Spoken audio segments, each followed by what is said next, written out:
우리 가지고 계시는 그 팜플렛을 참조해 주시고 쭉 읽어가면서 중간중간에 멘트를 하면서 이렇게 진행하겠습니다. 자, 청교도의 영성 그리고 청교도와 개혁 정신 이것은 정말 기묘하기 짝이 없는 대단히 중요한 그런 아주 테마입니다. 그래서 오늘 저와 여러분이 함께 주어진 시간 이렇게 함께 이 청교도의 그 영성이 어떠한 것이고 특별히 종교개혁을 맞아서 종교개혁 500주년을 맞아서 어떻게 우리가 하나님께서 우리에게 주신 은혜의 본원으로 다시 돌아가는지 그 문제를 공부하기를 원합니다. 자, 거기 한번 보십시오. 7면 보시기 바랍니다. 자, 먼저 교회사의 가치와 그 교훈. 자, 히브리서 기자는 히브리서 11장에서 자기가 논증하여 온 그리스도를 믿는 믿음의 정당성을 강화하기 위해서 또 예증하면서 구약의 역사, 곧 하나님의 구속사 속에서 하나님이 쓰신 믿음의 영웅들의 초상이 결린 화랑으로 독자들을 초대합니다. 우리 히브리서 11장을 그래서 되게 무슨 장이라고 그러죠? 믿음의 장이라 그렇게 말합니다. 믿음의 사람들이 어떻게 하나님께 주신 은혜를 따라 그 믿음의 길을 걸어갔는지 시대마다 그것을 이제 보여주는 장인데, 그리고 이제 그 화랑에 여러 믿음의 조상들의 그 초상이 걸려 있어요. 그래서 그 초상들마다 그 주인들의 믿음의 여정에 대한 간략하나 함축적인 진술들을 담고 있습니다. 믿음의 사람들은 그래서 우리 믿음의 사람들이 그 화랑에 갈 때마다 그 히브리서 11장 읽을 때마다 그 초상 주인들의 영성이 자기 속에도 있는지 확인하게 되죠.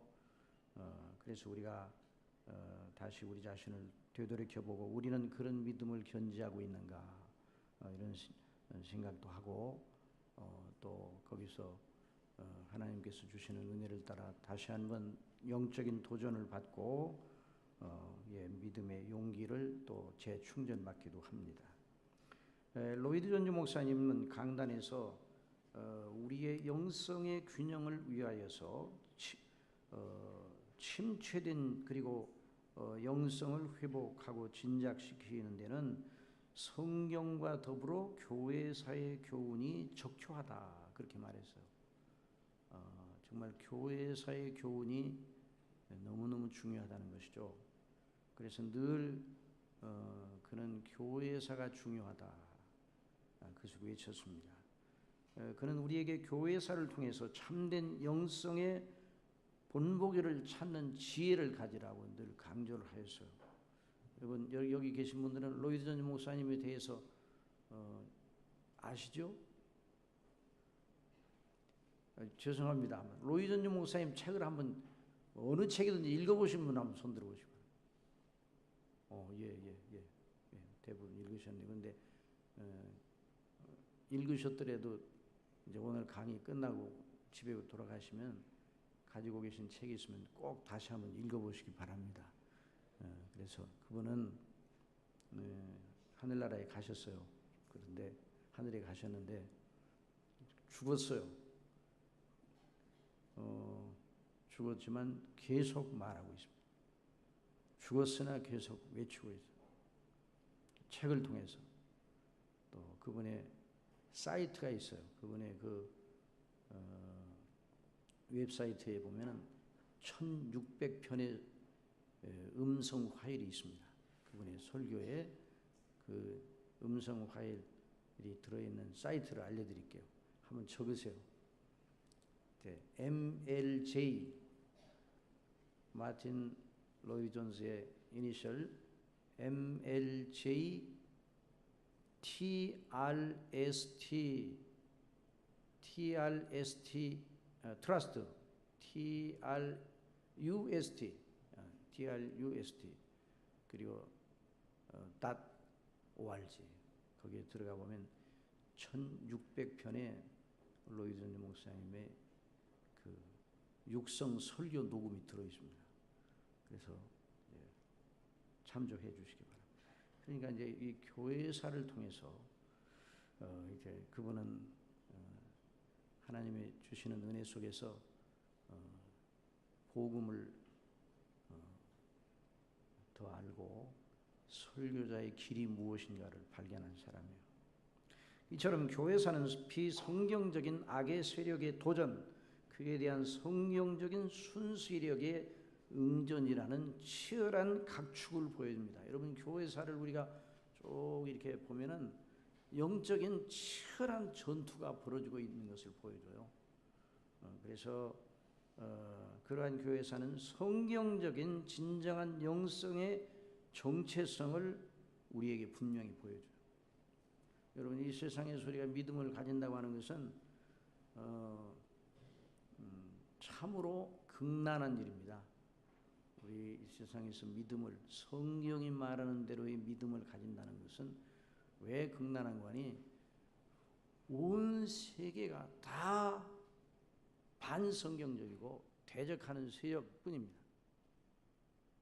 대학에 들어가도 성경적 그런 그 사고로 학문이 이루어지지 아니하고 반성경적 그리고 진화론적 그런 사고로 모든 영역의 학문이 진행이 되고 있어요. 그리고 모든 일반적인, 물론 하나님께서 은혜를 주셔서 일반 은총의 영역이죠. 그런데도 불구하고 하나님이 일반 은총의 영역을 일반 은총을 내려주시는데, 일반 은총을 내려주신다는 걸 아는 사람은 그리스도인 뿐이에요. 그러니까 그런 일반 은총을 누리면서도 하나님을 인정치 아니하는 것입니다. 그리고 예수 그리스도를 믿되 성경이 말하는 대로 믿는 믿음을 가만 놔두지 않습니다. 우리가 정말 믿음을 지킨다는 것은 이런 아주 격전지에 있다 하는 사실을 잊어서는 안 돼요. 우리 교회사가 그것을 증거하고 있습니다. 그래서 우리가 교회사 가운데 가장 성경적이고 영적으로 영광스러운 시대에 하나님의 사람들을 주목하는 것이 대단히 중요합니다. 왜냐하면 교회사의 여러 시대, 어느 시대가 가장 믿음 생활하기에 좋았는가? 그런 시대는 없었어요. 다 어려웠습니다. 그런데도 특별히 어느 시대는 우리가 주목해야 하는 시대가 있어요. 왜냐하면 그 시대 속에 하나님의 영광이 다른 시대에 비해서 탁월하게 드러나기. 그래서 그 시대를 주목하는 게 대단히 중요합니다. 그래서 영광스러운 그 영적인 시대에 있어요. 그때 하나님께 은혜를 받은 사람들이 그 은혜를 받고 어떤 모습을 드러내는가, 이걸 주목하는 게 대단히 중요한 것이에요. 그래서 신적 역사에, 하나님의 역사의 표지를 만나게 됩니다. 그러면 우리는 이런 질문을 던지고 그 답을 얻기 위해 힘을 써야 합니다. 그들이 우리와 동일한 본질을 소유하고 있으면서도 동일한 본성을 소유하고 있으면서도 어떻게 그들이 우리와는 달랐는가? 자, 동일해요. 성경이 동일해요. 청교도 시대의 사람들이 우리들과 하나도 다르지 않았어요. 그런데 왜 그들은 다른 시대의 사람들과는 다른 종류의 사람들이 되었는가? 왜 그들은 다른 종류의 가치와 삶을 영위했는가? 도대체 그들이 그들 되게 한 동인이 무엇인가? 이걸 우리가 주목하는 것이 대단히 중요한 것입니다. 특별히 청교도 시대, 우리 한국교회 청교도들과 그 영성을 주목할 필요가 있습니다. 왜냐하면 한국교회의 초기 선교사들이 청교도의 경건을 이어받은 줄기의 선교사들이에요. 그것이 한국교회, 하나님께서 우리 한국교회를 향하신 큰 뜻이 그렇게 이제 펼쳐지기 시작했을 때 그 선교사님들이 청교도적 영성의 줄기와 맥을 같이 하고 있었습니다.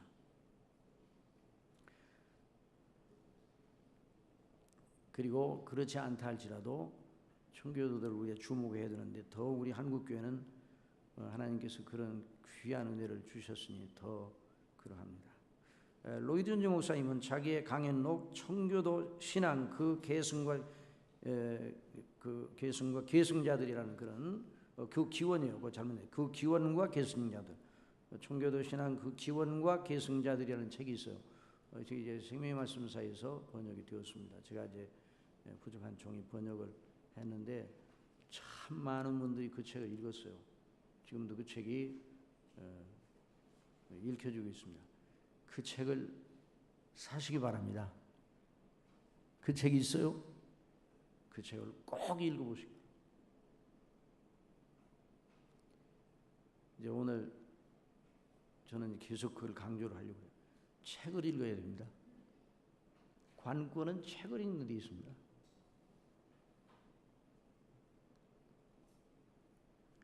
누가 훌륭한 설교자가 될 수 있는가? 책을 많이 읽어야 돼요. 물론 아무 책이나 읽으면 안 되죠. 여러분 로이드 존즈 목사님이 20세기의 최대의 설교자라고 말해도 과언이 아닙니다.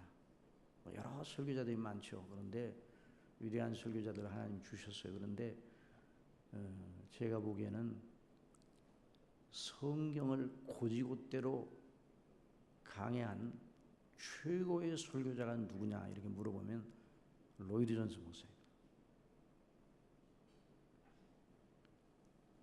어느 신학대학에서는 교수님이 레포트를 냈는데 로이드 존즈 목사님의 책을 참고해가지고 줄을 달았더니 그 교수님이 그 신학대학 교수님이 로이드 존즈 목사님은 학자가 아니고 설교자이기 때문에 이런 책을 읽고 줄을 달면 앞으로 학점 안 주겠다고 윽박지르더래요. 근데 그 소리를 듣고 쫓아가서 따지려고 그랬습니다.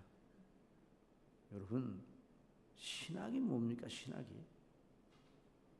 하나님을 아는 그 놀라운 은혜의 지식을 알고 그리스도 안에 견고히 서려는 것이 아니에요.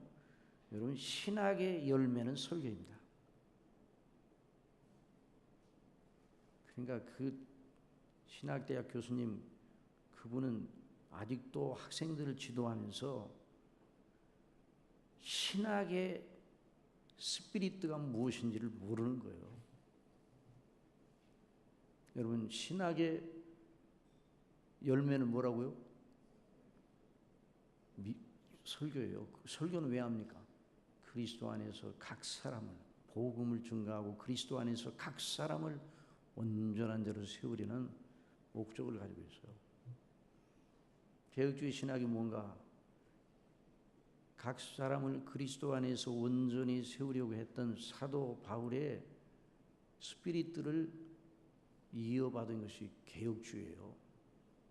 종교개혁자들이 그걸 이어받았어요. 근데 이 로이드 존즈 목사님 그분이 어느 신학대학 나왔습니까? 신학대학을 나온 적이 없습니다. 그러나 그분에게 중요한 멘토들이 있었습니다.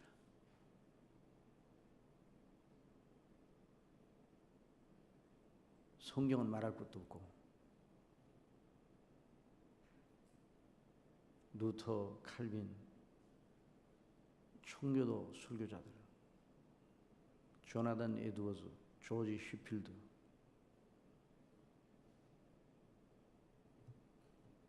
스폴전, 존 라일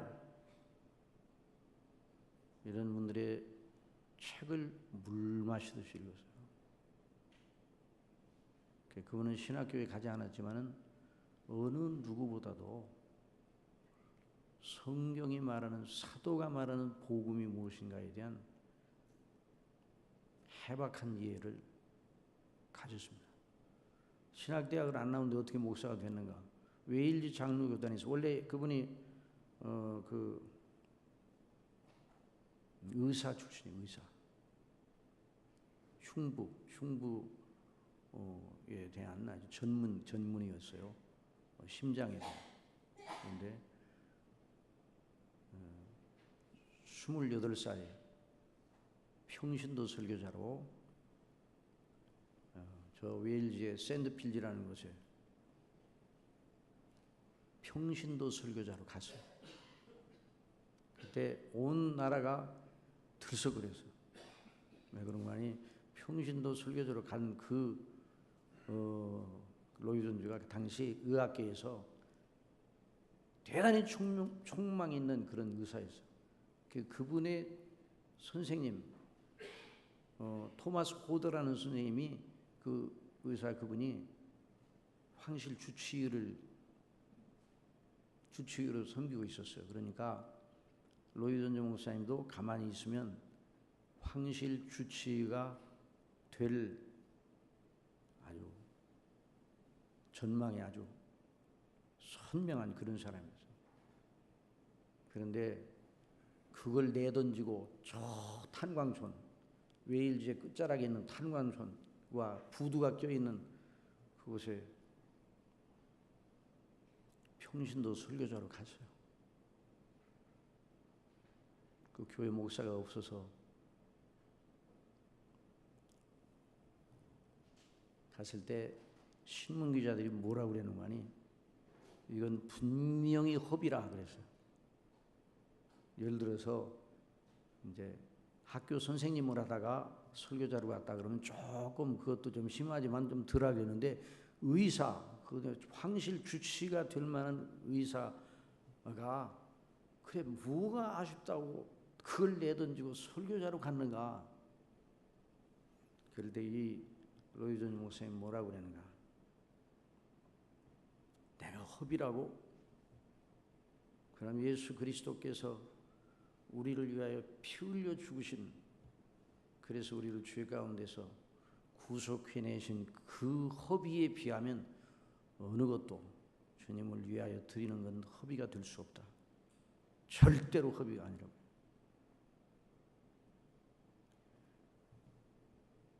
그래서 그분이 가서 거기 웨일즈에서 목회를 하는데 가면서 이렇게 하다 보면 시간 다 지나가면 안 될 것 같은데 진도는 나가야 돼. 진도는 제게 맡기시고 하여튼 이제 들으세요.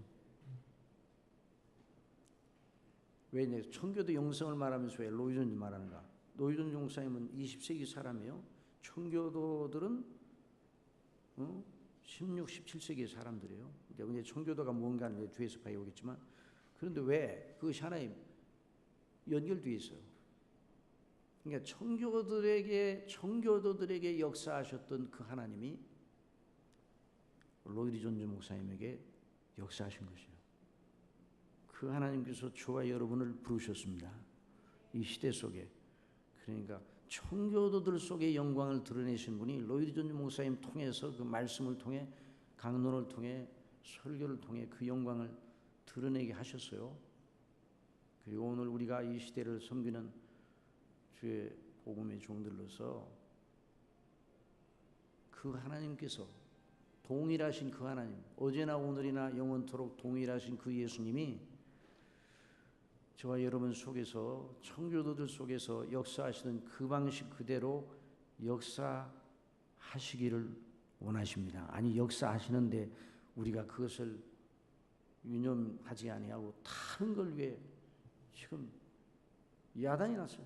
오늘 목사님 기도하시면서 복음이 희석된다고 그랬는데 왜 이 복음이 희석되고 있는가? 물탄 복음은 복음이 아닙니다. 정말 큰일 났어요. 그러나 우리가 청교도를 연구를 하면 우리가 어떤 자리로 회개해야 되는가 하는 것을 알게 되죠. 로이 존즈 목사님이 20세기에 다 성경을 버리던 시대에 성경을 강단으로 들고 나와서 성경만 강론을 했어요. 그리고 하나님께서 그의 그 사역을 통해서 수많은 회심자들과 구원받는 사람들이 많이 나타나고 또 주의 사랑하는 많은 복음의 종들이 그의 사역을 통해서 소명을 받을 수 있도록 이렇게 하셨어요. 그러니 그래서 우리가 로이존 목사님을 청교도들 얘기를 하면서 말하는 거예요. 그 교회에 갔더니 그 교회 1927년에 갔거든요. 그러니까 그때 경제 공황이 일어날 때야. 유럽에. 여러분 경제 공황이 경제적인 문제가 막 이렇게 문제가 되고 그럴 때 예전이나 지금이나 똑같습니다. 우리가 기도해야 되는데요. 경제적인 문제가 막 문제가 되면 사회주의가 반드시 득세합니다. 사회주의가 설득력을 가져요. 갔더니 당의 서기도 사회주의자예요.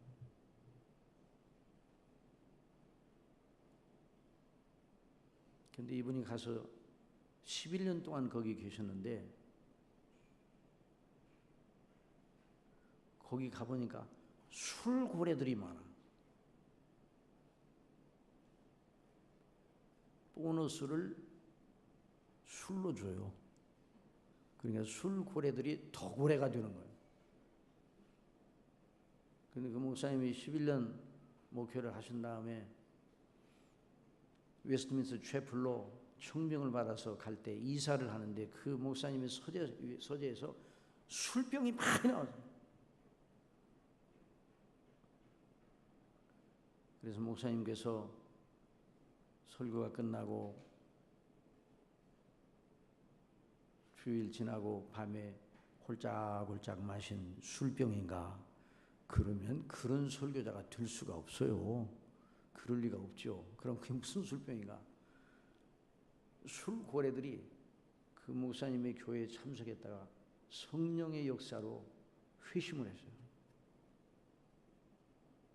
그런데 회심을 하고 거듭나서 정말 예수님을 믿었는데 그가 일하는 직장에 가서 또 술 보너스를 준단 말이에요. 그럼 그 술을 받기는 받는데 자기 집에다 두면 또 마신단 말이에요. 여러분 거듭났다고 해서 그날로 성자가 되는 게 아니거든요. 영적으로 이제 영적인 아기로 태어나는 거 아니에요.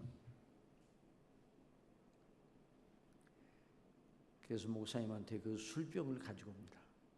목사님 제가 이거 가지고 있으면 또 술 마셔요. 그러니까 목사님이 기념으로 보관하세요. 그러나 목사님 그 토마스 아모하무게 1930 몇 년 몇 월 며칠 회심한 기념으로 가져온 술을 그래가지고 자기 당신 책꽂이 안집에다가 칸을 만들어 놨고 딱 이렇게 정돈을 해서 회심한 기념으로 놀라운 역사가 거기에서 일어났습니다. 성경만 증거했습니다. 예수님께서 채플이 갔을 때 30년 동안 성경만 강론하셨습니다. 그 누구한테 배웠는가? 칼빈과 루터와 칼빈과 청교도들한테서 배웠어요.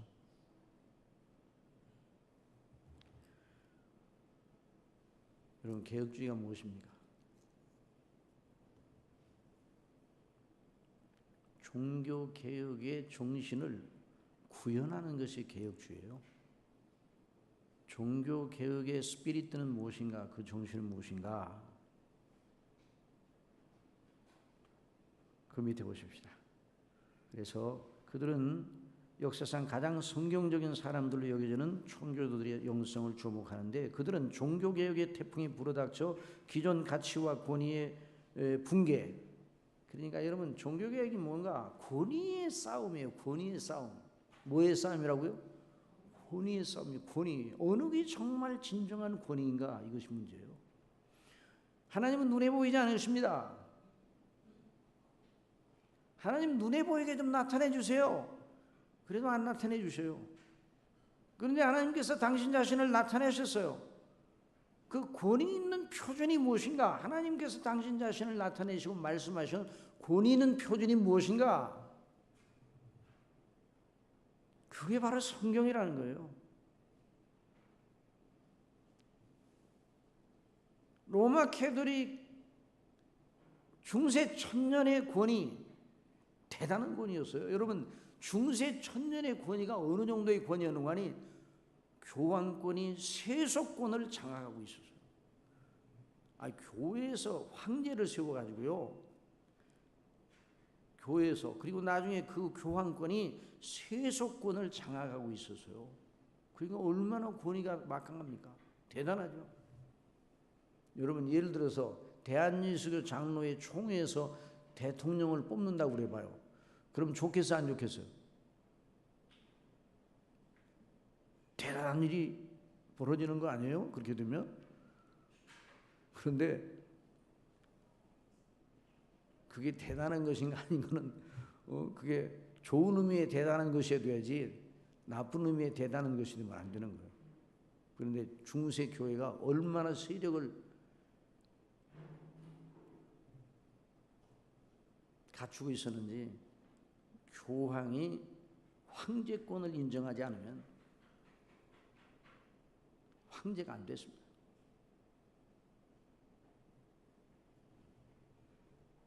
그런데도 오늘날 현대 교회들이 교회 세력을 강화시키려고 아주 몸부림을 치고 있어요.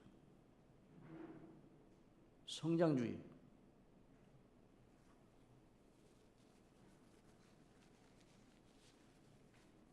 여러분 큰 교회가 더 좋습니까? 작은 교회가 더 좋습니까? 신학교 다니는 분들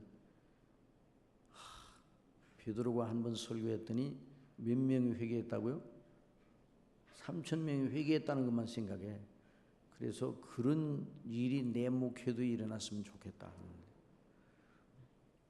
자, 이 성장주의, 교회 성장주의 가치에서 나온 거예요. 여러분 무슨 신문에 보세요. 계속 성장주의잖아. 경제도 성장해야 돼요. 몇 프로 성장해야 돼요. 계속 성장해야 돼요. 그런 것은 그렇게 하도록 놔둬요. 교회도 성장을 해야 되죠. 하기는 해야 되지만 진정한 의미의 하나님의 성령님의 역사로 말미암아 성장이 아니라면 의미가 없는 것이죠. 여러분 그 교회의 설교가 비성경적이야. 그런데 그 교회 엄청나게 큰 교회가 돼요.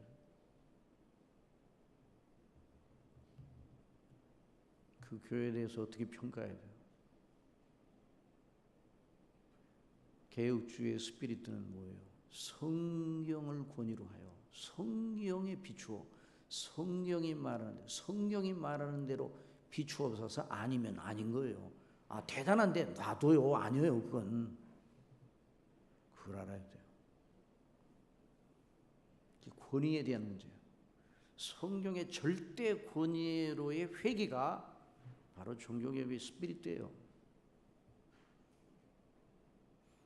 그러니까 1000년을 지배했던 로만 캐톨릭의 그 중세 교회의 권위가 무너졌어요.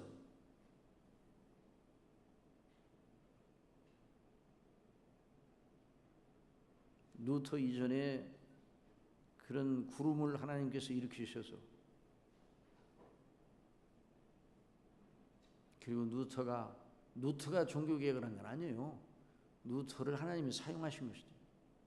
그러니까 당신의 교회를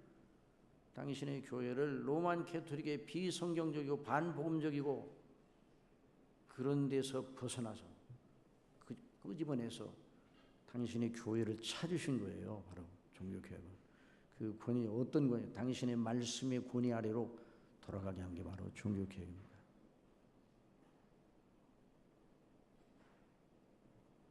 권위 분기가 일어났어요.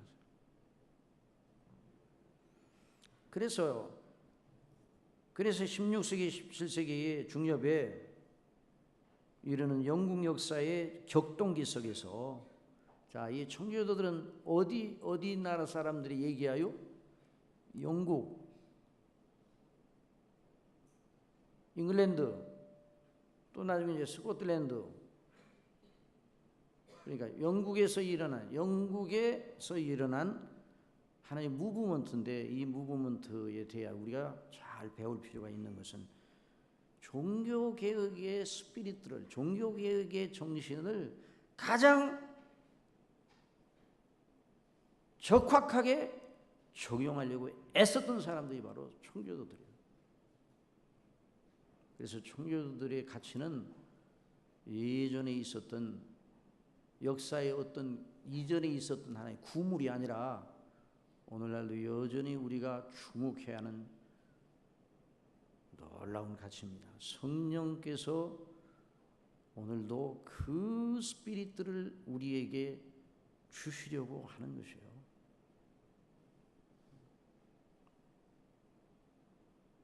영국의 역사의 격동기 속에 어떤 특성과 영성의 표지를 보이던 사람들이 바로 청교도들이에요.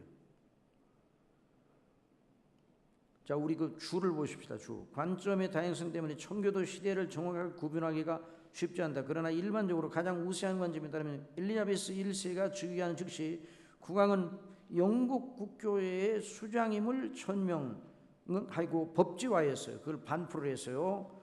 그리고 1559년부터 시작하여 찰스 2세가 모든 교의 예전과 생활을 규격하기 위하여 통일력을 발표했는데요. 1662년에요. 그때까지를 청교도 시대라 이렇게 이제 그 구분을 짓습니다. 청교도 시대가 언제부터라고요? 1559년 엘리자베스 1세 즉위 때부터 시작해서 통일령이 발표된 1662년 이르는 그 기간 동안 한 100여 년 정도의 기간 동안을 청교도 시대라 이렇게 말합니다. 자, 그다음에 좀 위로 이제 올라가 봅시다. 그들은 성경에 증거하는 대로 하나님의 은혜의 복음을 자, 뭐가 증거하는 대로요? 그게 중요한 거예요. 언제나 뭐가 중요합니까? 성경이 중요한 거예요. 성경이. 성경은 그러지만 뭐 현실은 그 얘기를 하면 개혁주의가 아니에요. 성경이 그렇다 그러면 딱 멈춰야 돼요. 목사님 성경은 그렇지만 어떻게 현실이 뭐 그렇습니까? 현실 가지고 따지면 뭐 때문에 뭐 때문에 믿음을 가져요? 성경대로 해야지. 그런데 이제 어떤 분이 그래요. 그럼 목사님 그럼 이제 개혁주의를 성경적 이렇게 하면 돼요. 성경적 그렇게 하면 안 돼요? 개혁주의라고 하지 말고. 그런데 한 가지 문제는 이단들 가운데 어떤 이단이 우리는 비성경적입니다. 이런 이단이 있어요? 있어요, 없어요? 전부 다 자기들만 성경적이에요. 또 이렇게 말합니다. 2000년 교회사 동안 모르던 비밀을 우리가 풀어냈다. 이렇게 얘기합니다. 어디서 풀어냈느냐? 성경에서 풀어냈다. 그렇게 말합니다. 그러니까 그 사람들 대단한 사람들이죠. 그런데 그렇게 말하는 사람들은 나쁜 의미의 대단한 사람들입니다. 여러분, 개혁주의는 역사성을 가지고 있습니까? 가지고 있지 않습니까? 역사성을 벗어나면 안 되는 거예요. 그래서 우리가 역사를 연구를 하는 거예요. 하나님께서 우리가 살고 있는 현대만 있게 하신 게 아니에요. 우리 전 시대들이 있어요. 전 역사 속에서 하나님이 어떻게 역사하셨는가? 성경이 언제 쓰여졌어요? 2000년 전에 쓰여졌어요. 2000년 전에. 그러면 그 성경은 그냥 끝났는가? 아니에요. 그 성경을 가지고 성령께서 계속 교회사 속에서 가르치셨어요. 그 성경을 성령께서 가르치신 체계가 바로 개혁주의입니다. 그런데 가르치시는데 그냥 가르치지 않으니까 굉장한 논란이 있어요. 투쟁이 있어요. 교리 논쟁이 있어요. 교리 논쟁이. 어느 것이 하나님께 마땅한 교리인가? 이거에 대한 격렬한 투쟁이 있었어요. 여러분, 성령께서 함께 해주시는 사람, 여러분 성령님이 누구셔요? 하나님이시죠. 여러분 성령님이 하나님이신데 하나님과 싸우는 일자가 있습니까? 여러분, 하나님께서 마귀와 싸울 때 우리 사람의 생각은 어떻게 했으면 좋겠어요? 마귀와 싸움이 됩니까? 안 됩니까? 안 되죠. 그냥 완력으로 하면, 하나님께서 가지고 있는 전능하신 완력으로 하면 1초 시간도 너무 길어. 그런데 왜 교회사 역사 동안에 그 피해 투쟁을 하도록 하시는가? 그 하나님의 방식이 어떤 분이 그래서 어떤 분이 참 어려운 문제를 위해서 많이 정말 주님 편에 서서 애를 쓰는데 내가 그분한테 그랬어요. 목사님, 이 문제가 권투로 말하면 쾌오성으로 이길 거다 이런 생각을 하지 마시고 하나님의 은혜 속에 판정승을 하도록 마지막 회전까지 가게 내버려 두실 것입니다. 그렇게 말씀드린 적이 있어요. 왜? 사단으로 하여금 그 악의 세력으로 하여금 나중에 한마디도 할 말이 없게 만드시는 거예요. 그리고 하나님은 정말 하나님이시라는 것을 원수들도 입으로 고백하도록 만드시는 거예요. 그 역사를 통해서. 그러니까 우리가 역사의 교훈을 배울 때 그래서 역사가 참 중요한 것이에요. 그 하나님의 성령께서 청교도들 시대 속에 그들이 얼마나 많은 투쟁을 했는데 왜 그걸 우리들로 배우라고 이렇게 하시는가? 그게 하나님의 역사예요. 오늘 이 시대에도 그걸 배워야 돼요. 역사성이 정말 중요한 거죠. 그래서 그들은 성경이 증거하는 대로, 그러니까 오늘 개혁주의라는 말을 쓰는 이유는 뭔가 하니 성경적이라고 해서는 참 좋은데 이단들도 성경적이라고 하니까 이단들의 특성은 뭡니까? 여러분, 이단들의 특성은 뭐예요? 제가 여기서 말씀드린 그 대목을 따라서 이단들의 특성은 뭐라고 말할 수 있어요? 역사성이 없는 게 이단들의 특성이에요. 그럼 어떤 분이 그러면 로만 캐토릭은 상당한 이단 역사성을 가지고 있잖아요. 여러분, 로만 캐토릭이 이단입니까? 이단이 아닙니까? 이분단은 별로 아직도 정돈이 안 됐어요. 로만 캐토릭이 이단입니까? 이단이 아닙니까? 제가 어디서 이제 강의를 하는데 어떤 분이 그래요. 목사님, 로만 캐토릭이 이단입니까? 그래서 제가 3단이다 그랬어요. 3단. 로만 캐토릭은요 2단 중에 2단입니다. 로만 캐토릭 보면 역사성을 부정을 했어요. 사도 시대부터 내려온 하나님의 성령님의 가르치심을 단절시켰어요. 동방사상을 아니 교회에서 황제를 세워요? 근데 쭉 우리가 공부하다 보면 오늘날 교회도 프로테스탄트라는 이름을 가진 교회도 그런 일이 있을 수 있겠구나. 그래서 우리가 이런 걸 배워야 되는 거예요. 자, 거기 보세요. 그래서 이제 그들은 이제 절대 규범으로 성경을 그래 하나님의 은혜의 복음을 믿음으로 구원을 받아 성경을 양심과 삶의 절대 규범으로 삼아. 여러분, 믿음은 우리의 믿음의 세계는 규범적입니까? 비규범적입니까? 규범적입니까? 비규범적입니까? 무슨 말인지 모르겠어요? 아니, 저랑 같이 그냥 공부하자고요. 나만 혼자 얘기하지 말고. 비규범적이에요? 규범적이에요? 우리 믿음이. 여러분, 여기까지 올 때, 차 타고 올 때 규범적으로 왔습니까? 비규범적으로 왔습니까? 왜? 차선을 따라, 길을 따라 왔잖아요. 규범적이에요. 오늘 믿음으로 신앙양심이라고 말하는데, 오늘날 신앙양심을 말하는 사람들 가만히 들으면 규범은 다 벗어놓고 자기가 자기식으로 밀고 나가면 신앙양심이에요. 그렇죠? 그건 신앙양심이 아니에요. 신앙양심은 어디에 비추어? 성경의 규범에 비추어 자기 신앙을 복종할 때 그 신앙이 바른 신앙양심이에요. 청교도들이 그것을 잘 나타냈어요. 자, 그것이 바로 청교도들입니다. 물론 그들 속에 세부적인 면에서는 우리가 본받지 않아도 될 요점들이 있어요. 그러나 그건 이제 세부적인 구체적인 상황이고, 우리가 주목하는 건 그들이 오직 주 예수 그리스도만이 우리의 진정한 모범자잖아요. 그러나 그들의 영성, 그들이 우리와 성정이 똑같은데 어떻게 그런 사람들이 되었는가? 그들 되게 한 원리가 무엇인가 그걸 배우는 거예요. 그것이 누구로부터 왔다고요? 하나님으로부터 왔기 때문에 배우는 것이죠. 자, 청교도의 유래.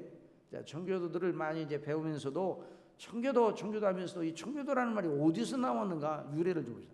자, 이 퓨리탄이라는 말은 퓨어라는 그 말에서 나온 거예요. 그런데 이 퓨리탄이라는 말은 본래 그들 스스로 자칭한 그런 용어가 아니에요. 자기 자신들이 우리는 퓨리탄들 이렇게 말한 게 아니라 그들을 미워하는 사람들이 붙여준 이름이에요.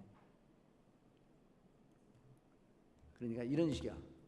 혼자 잘 믿는 척, 깨끗한 척 하는 놈들. 그래서 퓨리탄이라고 붙여줬어요.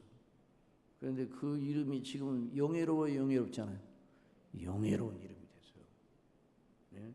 그리스도인이라는 이름을 그리스도인 스스로 붙인 게 아니잖아요. 그거 마찬가지로. 자, 그래서 역사적 그 이제 문단문세 그 역사적 배경을 지면서 아주 간략하게 말하자면 이러합니다. 성경을 신앙과 행위의 최고의 권위로 삼는 종교개혁 정신이 15세기 이전부터 서서히 무르익어 급기야 1517년 루터가 비텐베르그 성당 정문에 95개 조의 항의문을 걸어놓은 일로 인하여 본격적인 발현의 교도에 진입하였죠. 그 종교개혁이 이제 종교개혁은 당시 전 유럽을 장악하던 교황권을 기반으로 하고 있는 로마 카톨릭의 체제 붕괴를 가져왔습니다. 영국도 예외가 아니었어요. 자, 영국도 로만 카톨릭의 지배 아래 있었어요. 그런데 영국도 아니었는데 교황권에 벗어나는 본격적인 법제화를 하였어요. 그런데 이제 영국 교회가 영국에서 무슨 일을 벌이기 시작했는가 하니 로만 카톨릭의 권위에는 벗어나지만 영국 내에 있는 교회들을 통제하는 권위를 교회 스스로가 가지는 것이 아니라 나라에서 가져야 되겠다. 이런 발상이 나오기 시작했어요. 그래서 1559년 엘리자베스 1세 그 아버지 헨리 8세로부터 그런 생각을 가지고 있었어요. 그런데 엘리자베스 1세 이 여왕이 즉위했어요. 그래서 그러자마자 자기 아버지가 반포했던 법령 곧 수장령이라는 게 뭐예요? 수장 머리라는 머리 수장령을 발표해요. 영국 교회의 헤드는 누구냐? 수장은 누구냐? 누구예요? 영국 교회의 수장은 누굽니까? 우리 식대로 말하면 교회의 수장은 누굽니까? 교회의 수장은? 수장이라고 그러니까 좀 어려워요. 머리는 누굽니까? 교회 머리. 교회 머리는 누구냐고요? 예수 그리스도시죠? 감리교의 수장은 누굽니까? 장로교의 수장은 누굽니까? 제가 한장년이라고 장로의 연합회가 있더라고요. 우리나라에 그 기구가 있는데 한장년 회장이 우리 노예 어느 목사님이 회장이 돼가지고 취임 예배를 드는데 갔더니 거기 축사하시는 분이 이런 얘기를 하더라고요. 정말 오늘 너무너무 축하한다고 회장님이 돼서 이제 한국교회 장로교회 수장이 되었으니 너무 축하한다고 그러더라고요. 그래서 내가 속에서 열불이 나는데 그냥 뿔뿔 일어나서 한번 정말 아주 그냥 항의성 발언을 하고 싶은데 그게 말이 되는 거예요? 여러분 한국교회 장로교회 수장은 누구라고요? 한장년 총회장. 큰일 나는 거예요. 그런데 이런 일이 실제로 일어나고 있는 거예요. 그러면 안 되는 거예요, 이게. 어디에서 목사 이제 안수를 받는 사람에게 이제 노예에서 면접관이 고시할 때 물어봤어요. 교회의 권세는 누구로부터 나오냐? 그렇게 물어봤더니 여러분 교회의 권세는 누구로부터 나오냐 물어봤더니 그 이제 강도사 목사들 그냥만이 총회장으로부터 나옵니다. 그게 로만 카톨릭과 똑같은 정신이에요. 근데 오늘날 말이야 이 장로교회들이 총회장 뽑는데 교황 선거하는 것 같았고 총회장은 총회할 때 최후면에 불과한 거예요. 의장에 불과한 총회가 파하면 어떤 의미에서 그 총회장이 할 일은 다 한 거예요. 물론 이제 교단이 진행이 돼 나가기 위해서 여러 가지 행정적인 이런 문제가 있어서 그래서 이제 그런 대표로 계속 남아 있는 거지. 수장은 아니에요. 수장은 누구라고요? 그리스도셔요. 하나님의 교회의 수장은 그리스도셔요. 이단이 아니라면. 그런데 영국 정부에서 묘한 발상을 하기 시작했단 말이에요. 수장령을 발표했어요. 영국 교회 처치 오브 잉글랜드의 수장은 영국 국왕이다.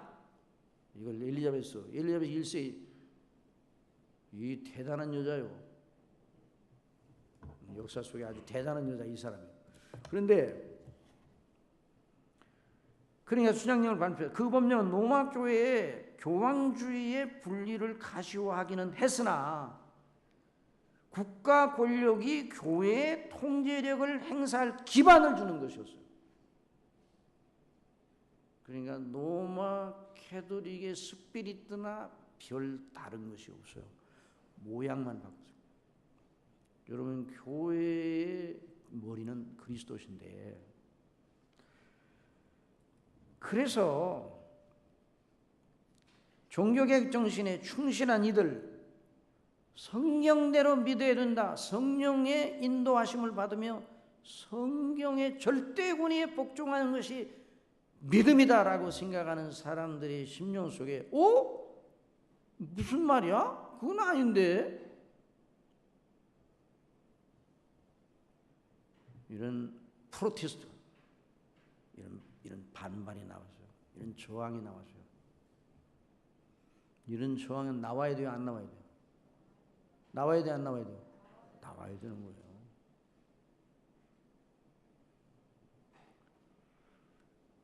그래서 결국 왕권이 교회 예배 여러 가지 예전과 각종 교회 정치에 영향력을 미치게 되었습니다. 이것이 종교개혁 정신의 철저한 구현을 최대 가치로 여기던 자들에게는 또 다른 교황주의다라고 여겨질 수밖에 없었어요.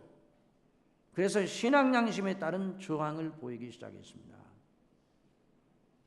정치적 동기에서가 아니라 하나님의 말씀으로서의 절대 권위와 규범으로서의 성경대로라야 한다는 의식, 이게 저촉되는 것이기 때문에 이건 절대로 안 된다.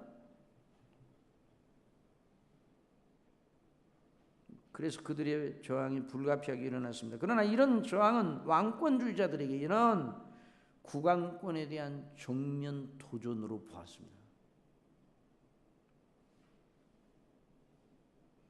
그래서 국가 권력을 주장하는 왕권은 그들에 대한 압제와 박해를 하기 시작했어요. 이런 갈등이 100여 년 동안 첨예하게 이어지고 올리버 크로멜이 그 세력을 그 청교도들이 나중에 세력을 장악하기도 했어요. 1653년경에 호국정 호민경이 되어 왕당파를 물리치고 전권을 장악하는 그런 때도 있었어요. 그래서 청교도 혁명이라고 그러잖아요. 그러나 그런 기간은 길었어요, 안 길었어요? 길지 않았어요. 그러나 1660년 찰스 2세가 왕권을 복구하죠. 다시 그러고 난 다음에 교회의 모든 예절을 통일하여 법제화하는 일을 더 강화시켰어. 그래서 통일령을 발표했어요. 여러분, 이 세속 정부는 항상 하나님의 뜻에 따라서 바르게 섬겨야 되겠는데 그렇지 못할 때가 얼마나 많은지. 여러분, 우리가 무조건 세속 정부, 우리도 다 우리 대한민국이다. 우리 대한민국 정부의 그 모든 하는 일과 그 법제화를 또 따르기는 따라야 돼요. 그렇긴 하지만 이게 하나님의 말씀에 합당치 못하면 그에 대한 프로테스턴트를 해야 돼요. 차별금지법, 무슨 동성애 결혼, 혼인 법제화 이런 건요 그리스도인들이 정말 강한 프로테스트를 해요.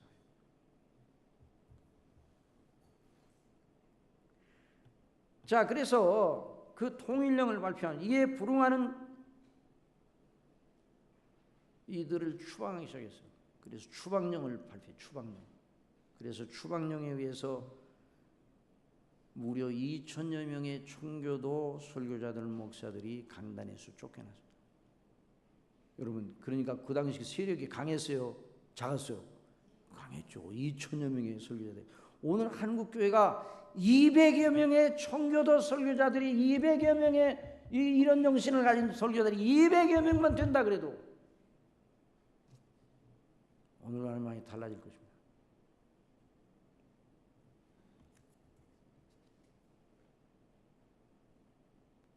그래서 당시 교회에 청교도 세력들이 얼마나 많았는가를 짐작하게 합니다. 그때 통일령을 따르는 국교회도와 구분하여 그 법령에 찬동하지 않는 영국의 그리스도인들을 가리켜 비국교도라고 그러잖아요. non-conformity. 거기서 그 말이 나온 거예요. 그러니까 여러분 웨스트민스터 채플이라는 말을 쓰면 영국 교회에 속해 있는 게 아니에요. 국교회. 여러분 이제 우리나라의 이제 성공회 앵글리칸 그게 국교회에서 온 거예요. 채플 그러면 비국교도 교회를 채플이라고 해요. 자, 이것이 이제 청교도의 영성에 청교도의 그 기원이요. 청교도가 어떻게 일어났는가 하는 거예요. 그러니까 성경대로 믿고 살아야 된다. 교회는 누가 머리예요? 교회에서 진행되는 모든 제도나 모든 교회 거버먼트, 교회의 칠이나 이런 것은 뭐에 따라야 돼요? 성경에 따라야 돼요. 교회의 헌법, 장로교의 헌법, 성경에 따라야 돼요. 제가 이제 미국의 OPC 교회의 헌법을 읽지 않으면 안 될 일이 저에게 주어져 가지고 읽었어요. 왜냐하면 OPC 교회의 미국의 정통 장로교회, 그 OPC 교회 장로교회 그 교인 수는 한 5만 명밖에 안 된다는데요, 미국에서도. 그런데 그 OPC 교회가 이 개혁주의 전통을 따라서 나가는 그런 교회예요. 그걸 고수하려고 애를 쓰죠. 근데 거기에는 한인들로 모이는 교회가 OPC 교회에 소속돼 있어요. 그래서 그 교회에서 영어로만 된 것을 헌법을 목사님은 다 아시겠지만은 이제 성도님들 잘 모르니까 그걸 저한테 보내면서 그걸 번역을 해달라고 해서 제가 정말 뜻하지 않게 그걸 번역을 했는데 여러분 헌법을 번역하는 게 쉽겠어요? 안 쉽겠어요? 어려워요. 법적인 문제라. 그런데 처음 시작할 때 굉장히 힘들겠다고 생각했는데 근데 제가 그걸 번역하고 나서 깜짝 놀랐어요. 왜 놀랐는가 하니 이 장로교 헌법 웨스트민스터 그 신앙고백과 장로 다 이 표준 문서가 이제 작성이 됐잖아요. 그런데 장로교 헌법이 야 그렇게 성경적인 줄 몰랐어. 저도 장로교 신학대학을 나왔잖아요. 한참 만에 알았어. 야 장로교 헌법이 야 그러니까 이게 보통 헌법이 아니에요. 교회를 어떻게 섬기고 어떻게 치리해 나가야 되는 것이 헌법이에요. 그런데 그 헌법이 그냥 인위적으로 된 것이 아니더라고요. 그 일에 성령께서 정말 놀랍고 섬세하게 주장하셨다 하는 것을 제가 그걸 보고 탄복을 했어요. 제 이 말을 듣고 헌법책을 한번 읽어보시기 바랍니다. 그런데 헌법을 읽고 은혜 받은 사람이 있겠어요? 그런데 저는 헌법을 번역하다가 은혜를 받았어요. 놀라운 책이더라고요. 목사님 헌법 다시 한번 보세요. 정말 놀라워요. 그러면 이제 헌법대로 안 하지. 그러니까 놀랍지 않지. 그걸 그대로 하면 놀라울 텐데.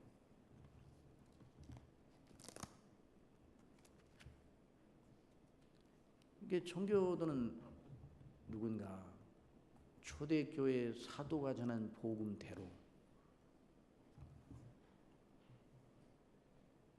하나님의 교회를 섬기고 말씀대로 삶을 용유하는 것을 그 소망을 두고서 그 사람들이에요. 청교도의 영성의 핵심. 그럼 책을 봅시다. 앞에서 이미 청교도의 영성의 진수가 무엇인지를 암시하였습니다. 그들의 영성의 핵심은 성경의 절대 권위의 전인을 복종시켜 삶의 전 영역에서, 어디에서요? 삶의 전 영역에서. 어떤 영역에서? 삶의 전 영역에서. 이게 중요한 거예요. 우리는 흔히 이러기 쉽잖아요. 주일에 예배를 드릴 때는 정말 청교도들이요.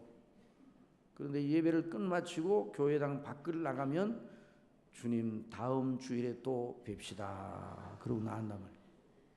이런 일이 얼마나 많아요. 다음 주일에 뵙시다. 그래서 삶은 세상 사람들이 견디하는 그것을 추구하고,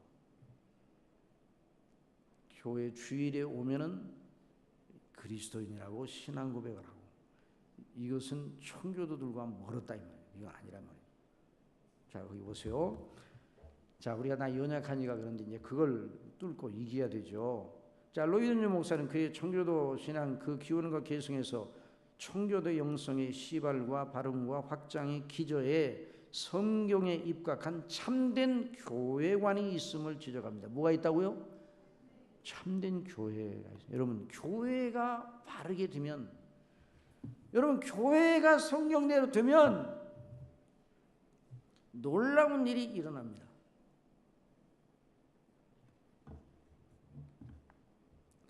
제가 지난번에 제주도에 이제 한 주간 거기 이제 어느 교회 이제 사경이라고 또 그 목회자들 이런 또 모임을 가졌었어요. 그런데 갔더니 순복음교회 목사님이 오셨어요. 근데 그분이 이제 제 강의를 듣고 끝마치고 나서 대화를 하는데, 이거 교통이 돼요. 근데 이제 그분 교회도 가보자고 그랬더니 3,000평이야 교회 대지가. 커요, 작아요? 3,000평이요. 그렇게 어떻게 했더니 그렇게 되더래요. 아니 어떤 방법을 썼더니 하나님께서 그렇게 누구 방식을 썼더니 그렇게 되더라네. 그러니까 이제 다 됐어요, 다 되지 않았어요? 다 된 게 아니라 그렇게 해놓더니 이 목사가 이제 성도는 한 400명 모이는데 큰 대주에다 뭐 대안학교식으로 방과 후에 학생들 와서 지도도 하고 아주 좋은 일을 하더라고요. 그런데 목사가, 그 목사님이 갈증이 생겼어요. 그래서 하나님 앞에 물어봤어요. 하나님 어떻게 해야 됩니까? 여기까지 하나님 은혜를 주셨는데 어떻게 해야 되죠 제가? 그랬더니 무슨 깨달음을 하나님 주시는 거 아니? 야, 네가 바뀌어 그러더라고요. 누가 바뀌어요? 네가 바뀌어. 네가 아름다운 목사가 돼. 그게 가장 큰 문제야. 누가 바뀌라고요? 그러니까 이 얘기 들으니까 누가 바뀌어야 된다고요? 우리 각자가 바뀌어야 돼요. 그러니까 교회가 바뀌어야 돼요. 세상을 향해서 빛과 소금의 역할을 하면 왜 세상을 향해 썩었냐고 자꾸만 얘기해봐야 소용없어요. 우리가 소금과 빛이, 주님이 말씀하신 대로 소금과 빛이라고 말씀하셨잖아요. 그 본원을 되찾으면 된다. 이걸 청교도들에게서 배워야 된다. 자, 여기 보세요. 자, 그 말이 무엇인가? 단순한 교회 생활의 치중을 가리키는 말이 아닙니다. 하나님께서 성령님으로 말미암아 그리스도 복음의 말씀으로, 성경으로 그리스도의 몸된 교회를 세우신다는 말이죠. 다시 말하면 그 교회 속에서 당신의 백성을 낳으시고, 여러분 사람을 하나님이 구원하실 때 어디서 구원하십니까? 어디서 구원하신다고요? 교회에서 구원하셔요. 교회에서. 교회가 영적인 어머니입니다. 어디서 구원하신다고요? 교회에서 구원하시는 거예요. 여러분 어디서 났어요? 영적으로 교회에서 났어요. 여러분 저는 어디서 났는가? 안암제일교회에서 났습니다. 안암제일교회 우리 친정교회예요. 예? 여러분은 어느 교회에서 났어요? 하나님의 교회에서 났잖아요. 하나님의 교회에서. 교회밖에 구원이 있습니까? 없습니까? 구원이? 없어요. 교회밖에. 그럼 어떤 분이 아니 근데 어떤 분은요 교회를 나온 적도 없거든요. 그래서 몸 좀 누워서 아프시다가 돌아가셨거든요. 그런데 그분이 병상에서 예수님을 영접했거든요. 그러면 그 사람은 교회 안 나왔잖아요. 그러니까 교회 밖에도 구원이 있다고 해야 되잖아요. 그러니까 그래서 제가 그랬어요. 그 사람한테 누가 가서 복음을 전했어? 그랬더니 그 교회 다니는 누가? 교회를 통해서 사람이 거듭나고 회심하고 구원받는 거예요. 그러니까 교회가 바라져야 돼요. 그것이 바로 청교도들이 추구했던 것이에요. 자, 그래서 교회 속에서 하나님께서 낳으시죠, 먹이시죠, 당신의 의도하시는 대로 그리스도의 형상을 본받는 자로 자라게 하십니다. 그런 교회, 성경이 말하는 그런 교회를 세우시기로 갈망하는 이들이 바로 청교도들이었어요. 그런 교회관을 가지고 있는 이들이 세상의 소금, 세상의 빛, 산 위에 있는 동리로서의 역할을 감당하기를 소원합니다. 그래서 청교도를 단순하게 교리만에 관심을 두는 데서 멈추는 자들로 인식하면 큰 오산이에요. 청교도들은 성령의 교리, 가르침을 자기들의 삶의 전 영역에 적용하고 실천하는 일에 가장 담대하고 가장 철저한 사람들이었습니다. 피터 루이스는 청교도주의의 정수를 논하면서 청교도는 참된 교리를 구체화함으로 사람들 앞에 분명한 진리의 빛을 보여주었다고 하였습니다. 내가 빛을 비춰야 되겠다 이래서 빛이 나오는 게 아니에요. 내가 빛 되신 그리스도 안에 바로 서면 나도 모르게 빛이 나오는 거죠. 여러분 모세가 산 위에 올라갔잖아요. 그렇죠. 내려왔을 때 모세의 얼굴이 뭐가 났어요? 광채가 났어요. 모세는 알았어요? 몰랐어요? 몰랐어요. 누구 만나고 오니까 그래요? 누구 만나고 온다? 하나님 만나고 하나님과 계속 교통하다 보니까 자기가 그렇게 놀랍게 자기 속에 그런 영광이, 그 주님의 영광이, 그러니까 다른 사람이 그 얼굴이 광채가 나는 것을 알았잖아요. 그러니까 저와 여러분이 누구와 씨름을 해야 돼요? 뭐 설교 시간은 아니지만 누구와 씨름해야 돼요? 누구와 씨름해야 돼요? 하나님과 씨름해야 돼요. 여러분 야곱에게 있어서 최고의 난제가 누구였습니까? 가족들을 데리고 이제 고향으로 돌아가는데 누가 제일 난제예요? 에서만 없으면 살판 날 것 같은데 에서 때문에 말이야. 우리도 그러죠. 참 하나님 이 문제만 없으면 내 삶이 참 정말 빛날 텐데 이 문제 때문에 늘 그게 아주 고통이에요. 그런데 야곱에게 있어서 최고의 난제는 누군가? 하나님이셨어요. 하나님과 씨름하여. 그래서 내 이름이 무엇이냐 그러면 야곱입니다. 내 이름이 이스라엘이라. 이제 야곱이라고 하지 말고 고쳐주셨잖아요. 하나님과 진정한 의미의 씨름을 했어요. 하나님과 씨름을 해야 돼요. 청교들이 하나님과 씨름을 한 사람들이에요. 그러니까 빛이 나지 그 속에서.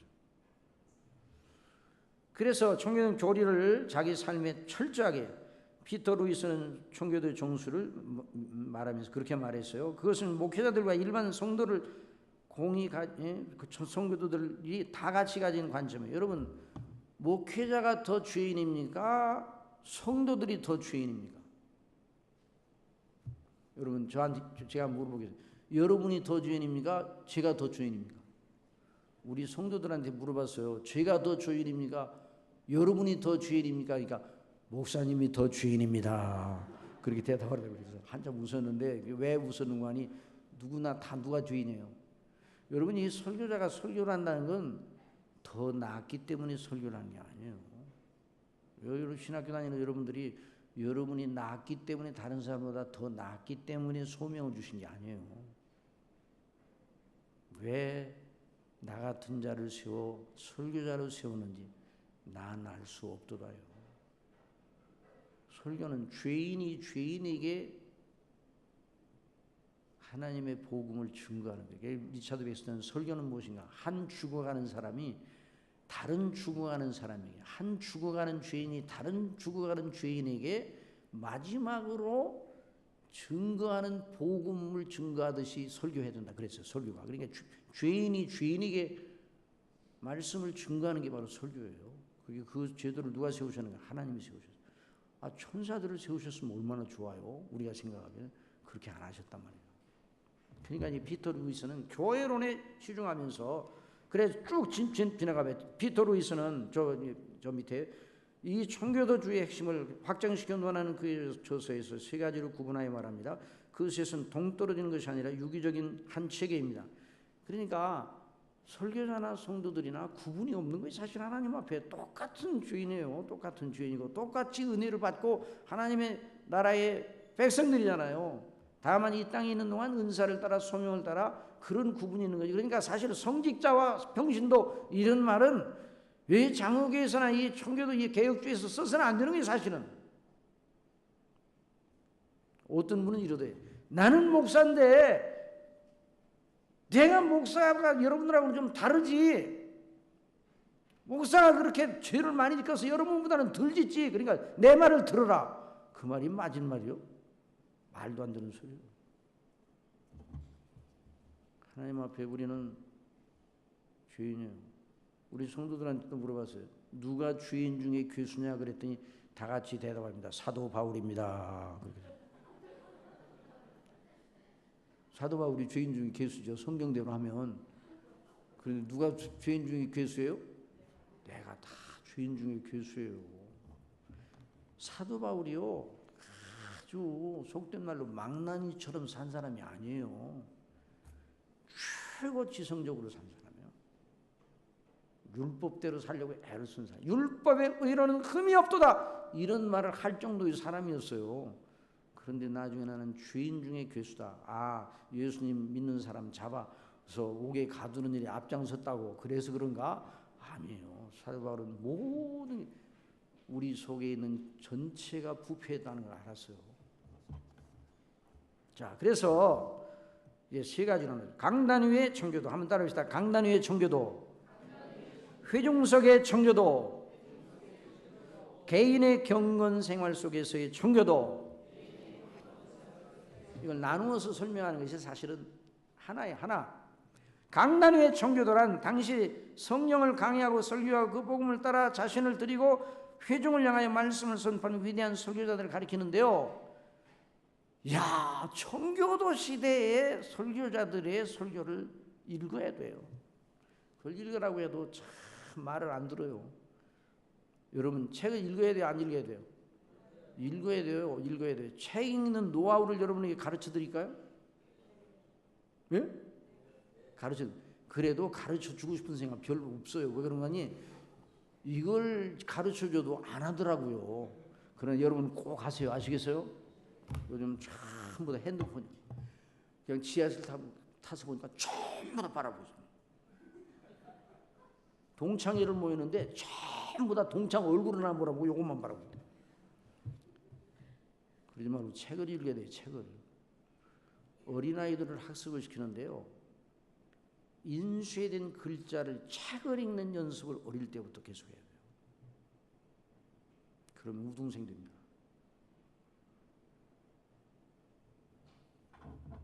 어릴 때부터 신문을 읽히라고. 성경과 함께. 신문도 이제 부모가 뭘 지도를 해야 되죠. 책을 읽어야 돼요. 책 읽는 노하우 가르쳐 달라고요? 정말 실행하시겠습니까? 노하우 읽으세요. 이게 노하우예요. 책 읽는 노하우가 뭐라고요? 읽으라고요. 안 읽고 어떻게 책을 읽어요? 읽는데 왜 여기서부터 이제 잘 들어야 돼. 읽는 것이 왜 그게 노하우인가? 읽으면 또 읽고 싶어요. 읽으면. 안 읽으면 더 안 읽게 돼요.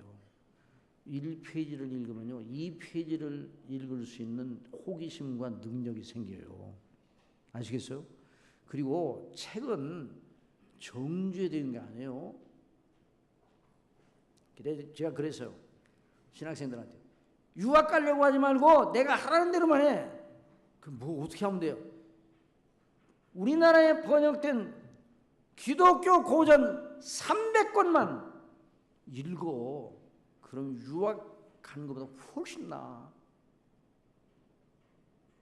나중에 유학 갔다 온 사람 봤더니 그 책 가지고 공부했더라고요. 왜 책이 중요한가? 책은 정죄된 그 저자의 정죄된 논리를 써는 거 아니에요? 관점을 써는 거 아니에요? 그러니까 그 책을 읽으면 그 저자의 정죄된 논리를 바로 배워, 그 스피릿들을 배워가지고, 그러니까 책을 정보를 얻으려고 하지 말고 아웃으로 관점, 가치관을. 로이드님 목사님 늘 말하잖아요. 그러니까 이런 얘기를 하면, 아니 나는 책 읽는 습관이 안 돼가지고 1페이지도 못 읽어요. 그러니까 반 페이지만 읽어요. 반 페이지만 읽으면 또 반 페이지를 읽을 수 있는 힘이 생기는 거예요. 그러니까 읽는 것이 노하우예요. 그러면 이 얘기를 들으면서 저는요 3문장도 못 읽어요. 그럼 몇 문장? 2문장. 2문장만 읽어요. 그리고 그냥 건타발로 읽지 말고, 건타발이라니까 무슨 말인지 잘 모르겠어요. 사도 건성으로 읽지 말고 어떻게 읽으라고요? 그 저자가 무슨 말을 하는가 잘 주의하면서 읽으라고요. 2 센텐스만 읽어봐요. 그러면 다음 센텐스에 뭘 말하고자 하는가를 또 읽고 싶은 생각이 드는 거예요. 그러면 그 다음 읽잖아요. 그럼 1페이지, 2페이지, 3페이지, 10페이지만 읽으면요 20페이지 읽게 돼요. 20페이지 읽으면 40페이지 읽을 수 있는 능력이 생긴다니까요. 그러면 50페이지, 100페이지, 200페이지, 300페이지, 400페이지, 500페이지까지 읽을 수 있는, 내가 여기까지 읽었네? 그러면요 다음에 이제 이런 사람이 되면 아주 놀라운 사람이 된 거예요. 어디 놀러 가자 그러는데, 놀러 갈까 책을 읽을까? 그래, 안 놀러 간다. 책을 읽어야 돼. 그 정도까지 되면 이게 대단한 사람이 된 거예요. 아시겠어요? 그 사람이 나중에 지도자 노릇을 하는 거예요. 그 사람이 진정한 설교자가 되는 거예요. 어느 방면에도 책을 많이 읽은 사람이 리더가 됩니다. 누가 그런 책을 썼더라고요. 리더가 되려면 리더가 되라. 내가 발음이 좀 그래서 그런지, 리더가 되려면 리더가 되라. 그 말이 무슨 말이에요? 지도자가 되려면 나는 리더, 지도자가 되려면 리더가 되라. 내 발음이 나빠서 말이에요. 저는 유학을 안 갔다 왔거든요. 리더가 되라. 리더. 읽는 사람이 되라 이 말이에요. 그 말이 아주 대단한 거예요. 그 책 한번 읽어봐요. 어느 방면이나 책을 읽는 사람, 책을 읽어도 그냥 읽으면 안 된다니까요. 그 스피릿들을, 관점을 가지고. 어떤 분은 이제 사법고시 얘기하죠. 사법고시에 이제 표지됐다고 그러는데, 어떤 분은 10년이 넘어도 사법고시 안 되는 사람, 그 사람 공부 못하는 사람은 아닌데 안 되는 사람, 그 사람이 일찌감치 그만뒀어야 돼요. 왜?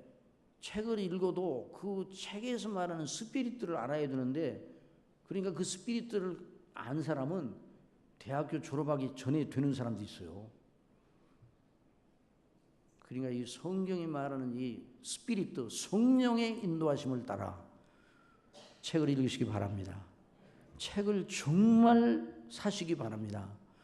책을 사심으로 빚이 졌다면 그 카드빚은 상당히 가치 있는 카드빚입니다. 아시겠습니까? 책을 사요. 무슨 책을 사라고요? 기독교 고전을 사라고요. 기독교 고전을. 엉뚱한 책을 사지 말고, 앞으로 뭐 교회가 어떻게 해야 성장하는가 이런 비결, 그런 책 하지 말고 제발. 그런 세미나를 하면요 몇 수천 명이 모여요. 20-30만 가져오라고 해도 다 갖다 주면서 모여요. 그런데 이런 세미나를 하면요 밥까지 주고 교재까지 주고 다 주면서 조금 그냥 협찬하라고 해도 안 와. 왜 그런가? 이게 오늘날 사람들이 인식 구조가 이상하게 됐어요. 그러니까 여러분, 우리는 어떤 가치를 추구하는 사람이에요? 영원한 가치를 추구하는 사람 아니에요? 영원. 제가 우리 교회 처음 갔더니 어느 분이 그래요. 목사님 너무 그러지 마세요. 왜 그래? 영원한 거 자꾸만 말하지 마요. 그래서 왜요? 그랬더니 누가 들어요? 그건 현실감이 없어요. 그래서 제가 그랬어요. 영원한 것이 현실감이 없다고요? 그럼 예수님 믿고 영생을 얻는다는 건 뭐예요? 그러면 지금 말씀하시는 그분대로 하면 10년 가겠어요? 그러니까 10년이야 못 가죠. 10년도 못 가는 걸 놔두라 하라는 거예요? 어림없는 소리. 우리는 영원을 추구하는 사람, 영원히 후회하지 않을 일을 추구하는 사람이에요. 이것이 바로 청교도들이에요. 아시겠어요? 그 설교를 해야 돼요. 이 목회자들이. 청교도는 그 설교를 했어요. 이런 말씀 이제 우리끼리만 합시다. 설교자들 때문에요. 진짜 고생하는 사람들이 많어. 교회마다. 죽었대 그냥 죽었대. 성경을 읽어놓고 우리끼리 얘기하자고 우리가 다른 데 가서 얘기하지만 성경을 읽어놓고 성경을 강론을 안 해. 성경을 왜 읽어요? 오늘 이 성경이 말하는 교리를 설교한다. 교훈을 설교한다. 로이정님 목사님이 그랬어요. 설교가 뭐냐? 성경 본문이 말하는 닥트린, 교리를 설교하는 거예요. 근데 그건 안 하고 엉뚱한 얘기하고 끝난다는 거예요. 한두 시간도 아니고 계속 그러니까 죽겠다는 거예요. 빌라이 빌지 목사님이 빌라이 거기 있잖아요. 미국에 유명한 우리나라 목사님들 엄청나게 많이 그 교회 갔어요. 그 빌라이 빌지 목사님이 구도자 뭐 해가지고 뭐 굉장하잖아요. 몇만 명 모이잖아요. 그 양반이 나중에 리빌 숨겨진 게 밝힌다는 말이 리빌 아니에요? 그 책을 냈어요. 그 어디에요? 그 우리나라에 번역이 됐던데. 그 양반이 나중에 어느 책을 보니까 그 서평을 썼는데 그 책의 내용을 쭉 얘기하면 이런 얘기를 합니다. 3년 동안 연구를 했어요. 연구를 했는데 그 교회에 20% 내지 30%밖에는 거듭난 사람이 없다는 거예요. 연구를 했는데 엄청나게 많이 모여요. 몇만 명이 모여요. 그런데 정말 교회를 사랑하는 사람들은 그 사람들이래. 그 사람들이 11조도 하고 다 이렇게 하나님의 복음을 위해서 애를 쓰는 사람들인데, 그런데 한 가지 너무너무 놀라운 사실은 그 교회를 떠나려고 하고 있다는 거야. 왜 그런가? 여기는 먹을 것이 별로 없구나 생각합니다. 영적인 사람은 영적인 것을 먹어야 돼요. 여러분, 거듭난 사람들은 하늘로부터 난 것이기 때문에 하늘로부터 난 것을 먹어야 만족하게 되는 거예요. 복음을 안 사람은 복음이 아닌 것을 먹으면 안 되는 거예요. 그러니까 청교도들은 복음을 증거했어요. 그게 청교도들의 책을 그런데 청교도들의 책, 존온이나 여러 책들이 있잖아요. 그분들은 책을 쓰기 위해 책을 쓴 게 아니에요. 설교를 한 걸 책으로 낸 거예요. 그러니까 그 책을 읽어보시기 바랍니다. 아시겠습니까? 어떤 분은 그래요. 아이고, 설교를 어떻게 하면 잘해야 돼요? 그분들이 책을 읽으세요 그랬더니, 그럼 그 설교를 방법을 배울 수 있습니다. 방법을 배우지 말고 당신 자신이 그 책을 통해 은혜를 받겠다고 먹으려고 그걸 읽으라고. 그러면 이렇게 하니까 은혜를 받는구나. 그걸 그 다음에 아는 거지. 설교 방법을 배우려고 로이드 존스나 그런 책들을 읽어? 그러면 그건 직업주의지, 안 되지. 자기가 먼저, 이 설교자가 먼저 은혜를 받아야 될 거 아니에요. 먼저 자기가 먹어야 될 거 아니에요. 내가 언제 우리 안음절을 위해서 그 얘기했는데, 수박장수가 어떤 수박장수 수박 잘 팔아요. 맨날 깨진 수박, 분홍 수박 이런 거 먹는 수박 장사는요, 절대로 수박 장사 못하는 거예요. 돈 못 벌어 수박으로 해서. 여러분 한번 실험을 해봐요. 이 방학 동안이니까 수박 장수 한번 해봐. 내가 하라는 대로 하면 수박을 잘 팔 수 있어요. 저 가락시장에 가서 최고의 수박을 사라고요. 무슨 수박을 사라고요? 그런 최고의 수박을 사려면 어떻게 사야 돼요? 모양이 좋은 걸 사야 돼요. 깨먹어 봐야 돼요. 그래서 정말 달고 나는 수박을 가지고, 이 수박 같으면 내 자신 있게 팔 수 있어. 그러면요, 수박 팔로 다니면서 수박 사라고 그러면 오는 사람들이 뭐라고 그럽니까? 수박 사러 오는 사람들이? 수박 장사인데 뭐라고 물어봅니까? 뭐라고 물어봐요? 여러분 수박 살 때 그냥 수박 줘요 그래요? 저는 반드시 물어봅니다. 이 수박 맛있어요? 달아요? 이렇게 물어보잖아요. 그러면요, 그 장사의 얼굴을 가만히 주목해 보세요. 난 달지요. 그럼 뭐 안 달아요? 뭐 이런 식으로 말하는 사람한테는 수박 사지 말아야 돼요. 그 수박에 대해서 먹어본 적도 없고 그 수박 내용을 모르는 사람이에요. 그런데 이런 사람이 있어요. 수박 달아요? 그러는 거예요. 달지요? 두 번 또 물어봐요. 달아요? 그러면 언성이 더 높아가. 아이 달지요 안 달아요? 너 맨날 속기만 하셨는가? 이 수박 가지고 만약에 안 달면 폐생하겠습니다. 2배로 갚겠습니다. 그런 수박을 사라고요. 근데 자기가 먹어보지도 않고 그런 얘기 할 수 있어요? 안 먹어본 사람이 이래요. 수박 달아요? 그러면 달지요? 그러다가 나 2번째 물어보면 달아요? 그러니까 달지요. 3번째 물어보면 달다니까요. 설교자가 이런 식이 되면 안 되는 거예요. 그러니까 먼저 은혜를 받아야 돼. 복음의 은혜를 받아. 여러분 신학을 하는데 무슨 신학을 해요? 이런 신학을 해야 되는 거예요. 은혜를 받고 성령의 감동하심을 받고 늘 말씀 통해서. 그러니까 그 말씀을 통해서 먼저 은혜를 받아야 바른 설교를 할 수가 있잖아. 내가 이걸 통해 은혜를 받았으니까 이런 설교를 해야 되겠다. 이런 얘기가 나오는 거예요. 그런데 그런 걸 모르니 방법만 배우니 모르지. 누가 요리를 잘해요? 입맛을 잘 아는 사람이 요리를 잘하는 거예요. 미각이 없어졌어. 미각이. 단지 매운지 몰라. 그런 사람 요리 잘할 수 있어요? 없어요? 없어요. 할머니들이 연세 높으신 할머니들이 요리 잘하던 할머니들이 요리를 못하게 되는 경우가 왜 그런 줄 알아요? 우리 교회도 어느 구역이 맡겼더니 그날은 그냥 너무너무 짠 거예요. 그랬더니 가만히 보니까 그날 주방봉사 하시는 분들이 나이가 많은 분들이야. 이게 간이 잘 안 맞는가 봐.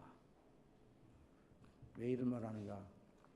먼저 사역자들이 먼저 복음의 은혜 속에 푹 잠겨야 돼요. 청교도들이 그랬어요.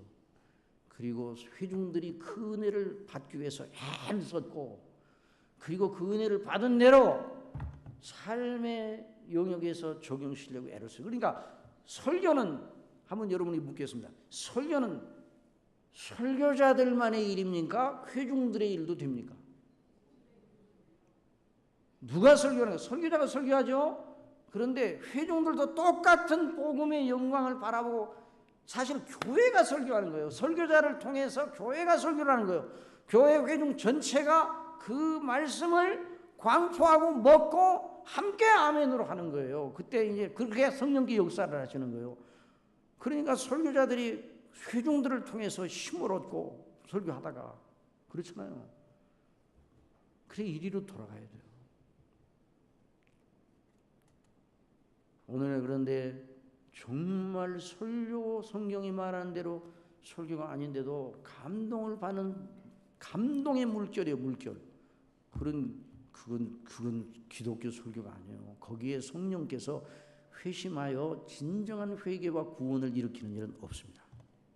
그러니까 여러분 이런 생각을 가지고 하나님의 나라와 영광을 바라보고 이 청교도의 영성을 배웠으니까 그 뒤에 나오는데 그것만 배워도 여러분 그 다음에는 좀 읽어보세요. 그래서 읽어보시면 이걸 가지고 이제 들은 것을 가지고 읽어보셔야 읽어보시면 또 내용이 이제 지금까지 말한 내용이 무엇인가를 더 알게 될 겁니다.